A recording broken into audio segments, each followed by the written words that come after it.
Breaking news చూస్తున్నాము. ఆంధ్రప్రదేశ్లో ఎప్పటి నుంచో మరుగుతున్న న్యూస్ ఏదైనా ఉంది అంటే అది వైఎస్ జగన్మోహన్ రెడ్డి గారి బాబాయి వివేకా గారి హత్య కేసుకు సంబంధించి నానుతున్న సంగతి ఇంకా తెలిసిందే. సునీత గారు తాజాగా సుప్రీంకోర్టు మెట్లెక్కడం, సుప్రీంకోర్టు గట్టి మొట్టికాయలు ఇవ్వడం తాజాగా సంచలనం అవుతుంది. మాజీ మంత్రి వైఎస్ వివేకానందరెడ్డి హత్య కేసులో ఈరోజు సుప్రీంకోర్టులో సంచలన పరిణామం ఒకటి చోటు చేసుకుంది. గత కొంతకాలంగా న్యాయ పోరాటం చేస్తున్న వివేక కూతురు సునీతారెడ్డికి అత్యున్నత న్యాయస్థానం సుప్రీంకోర్టు గట్టి ఎదురుదెబ్బ తగిలింది. ఈ కేసుల్లో అసలు నిందితులకు బెయిల్ రద్దు చేయాలి అంటూ సునీతారెడ్డి దాఖలు చేసిన ఏకంగా 12 పిటిషన్లను జస్టిస్ సుందరేష్ అలాగే జస్టిస్ సింగ్ ఇద్దరు కూడా ధర్మాసనాన్ని కొట్టిపారేశారు. 12 పిటిషన్లను. ఆమె వేస్తున్న పిటిషన్లు కక్షపూరితంగా కనబడుతుండడం వల్ల ఏకంగా ఆ పిటిషన్లను మొత్తం కూడా రద్దు చేసి పారేశారు. ఎంపీ అవినాష్ రెడ్డి, భాస్కర్ రెడ్డి వంటి నిందితుల బెయిల్ రద్దు చేయాలన్న విన్నపాన్ని కోర్టు కొట్టిపారేసింది.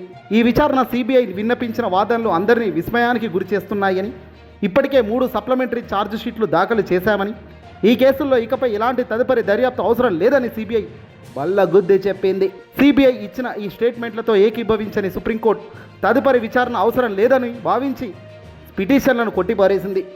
దీంతో ఆలస్యంగానైనా సరే వాస్తవం ఏంటో ప్రజలకు తెలుస్తోంది. కానీ ఇదే దాన్ని పట్టుకొని, ఇదే అన్యాయాన్ని పట్టుకొని జగన్మోహన్ రెడ్డి గారి ఎన్నికల్లో కూడా వాడుకున్న వాళ్ళను ఏమనాలి?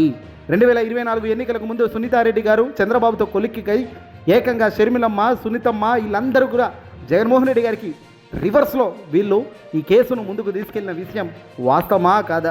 సునీతారెడ్డి తరపు న్యాయవాది ఎవరో కాదు, సాక్షాత్తు చంద్రబాబుకు సంబంధించి చంద్రబాబు రైట్ హ్యాండ్ మాదిరిగా లాయర్గా ఆయన పనులు చేసే సిద్ధార్థ లూథ్రాను వాదనలకు పెట్టుకుని వాదనలకు అయ్యే ఖర్చులు సునీతారెడ్డమ్మ ఇస్తుందంటే తెర వెనుక జరుగుతుంది ఏంటో ఇక అర్థం కావడం లేదా?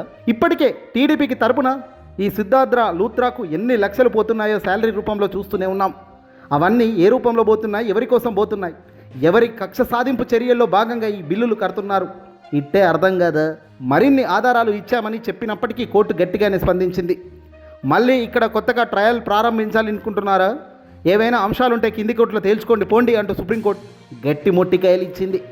దీంతో సెక్షన్ 207 కింద పెండింగ్లో ఉన్న ప్రొసీడింగ్స్ అన్నిటిని కూడా 4 వారాల్లోగా పూర్తి చేయాలని ఆదేశించిన సుప్రీంకోర్టు ధర్మాసనం సిబిఐ దర్యాప్తు ముగిసిందని చెప్పడం, నిందితులకు బెయిల్ రద్దు కాకపోవడం ఈ కేసుల్లో కీలక మలుపుగా భావించవచ్చు. వాస్తవం ఎప్పటికైనా గెలుస్తుందంటే ఇంతకు మించి ఏముంటుంది? కావాల్సుకొని కక్షపూరిత చర్యల్లో భాగంగా టీడీపీతో జతకట్టిన వీళ్ళు నిజంగా రాజకీయంగా ఓడిపోతున్నారు. ఒక మనిషి రూపంగా ఉన్న మానవత్వ కోణంలో కూడా వీళ్ళు ఓడిపోతూనే ఉన్నారు. ఏదేమైనా ఆలస్యంగా గెలుస్తున్న విజయం వెనుక ఉన్న మనిషి మాత్రం ఒక్కడే, ఆయనే జగన్. చేయని తప్పుకు అనుభవిస్తున్న శిక్షకు నేడు సుప్రీంకోర్టు దెబ్బ ఓ పెద్ద సమాధానం చెబుతున్నట్టు కాదు. ఇదే జగన్ను పట్టుకుని ప్రతి ఎన్నికల్లో బాబాయ్ గొడ్డలు పెట్టు అంటూ మాట్లాడుతున్న వీళ్లకు సుప్రీంకోర్టు ధర్మాసనం ఇచ్చిన ఈ తీర్పు ఒక గొప్ప గుణపాఠం. ఏదైనా ఎంతైనా ఆలస్యమైతే ఏంది, ఓడిపోయాడు జగన్.